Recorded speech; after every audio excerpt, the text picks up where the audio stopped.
What's going on, everyone? Scott here. Welcome back to the channel. So we are here for the Women Tell All for Grant's season of The Bachelor, season 29. Crazy that we are already here with only a couple weeks to go until the conclusion of Grant's journey to find love this season. And we got the women back. Carolina with the crazy and evil denim jacket, custom jacket with some quotes on there. And of course, Linda, the no drama llama, is back, of course, for tonight, including all the women, obviously. So, but before we jump in, if you could just hit that like and subscribe button down there. More Bachelor content on the channel as we move towards the end of Grant's journey to find love. We'll be here with recaps for every single episode. So let's just jump right in. There has never been a Bachelor who had such a difficult time making his final decision, per Jesse, talking about the finale in the coming weeks. But we'll have a preview at the end of this one, and we'll talk about that. But first, we introduce the women and get things rolling. Carolina shows off her outfit with some quotes. We already kind of mentioned that from this season, or in her words, the Carolina show.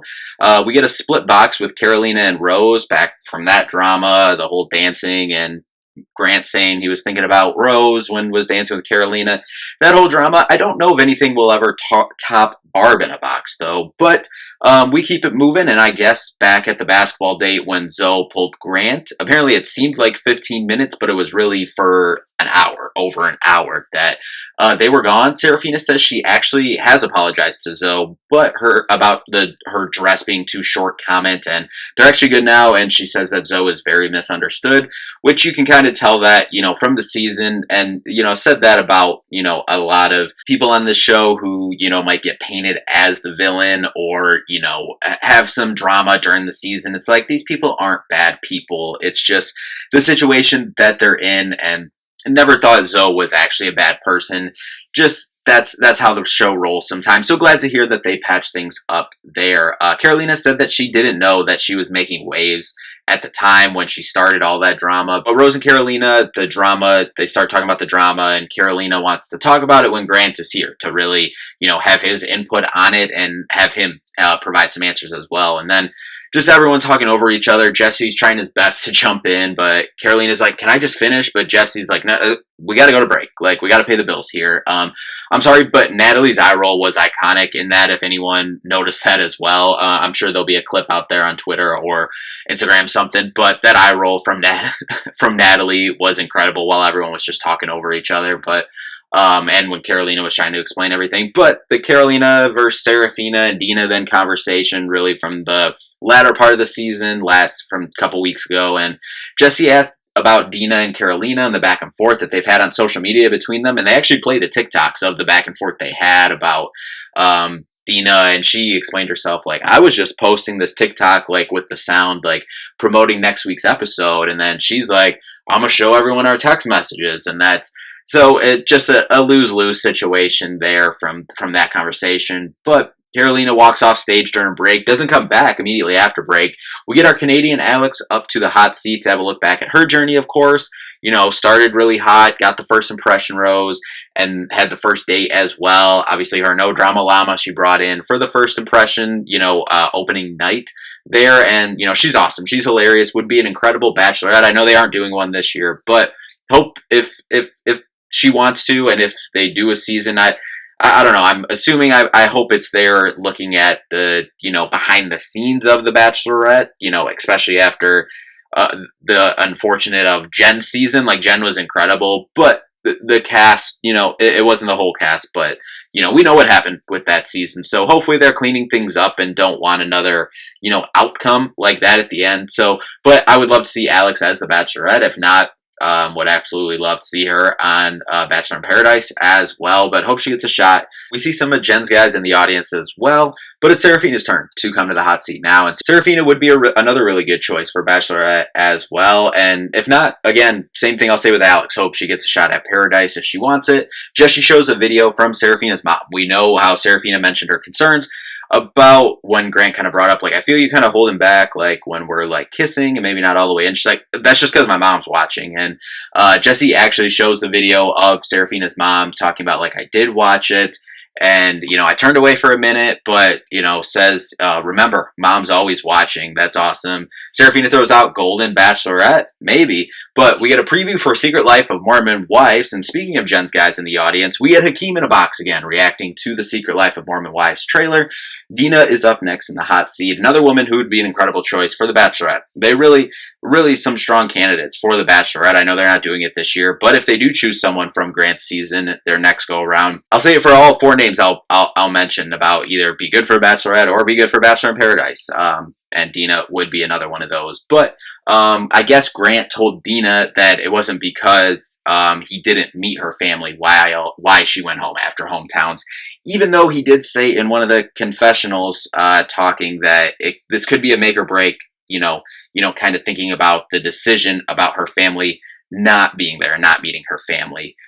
But I guess Dina actually said that it was actually her that made the call for her family not to come, because I guess half were okay with this situation and then half weren't. She said mainly her brothers, but didn't understand how, he could be faithful, dating 25 women. So she just made the decision to just do a friends thing. Didn't want to have to be explaining the process and defending the process, convincing them of the process the whole time. So for her, I think smart and made sense for her in that time, and we'll see what Grant says when he comes out. But Carolina is next up in the hot seat. Should go well, but she says that she did feel bad with bringing up what Rose said in their private conversation to Grant, but she said that she felt bad for what it meant for Rose. Obviously, that was kind of the downturn of Rose's time here, ends up going home. But she said that she had to clear up some things like that and some other things that she heard in order for her to be able to move forward.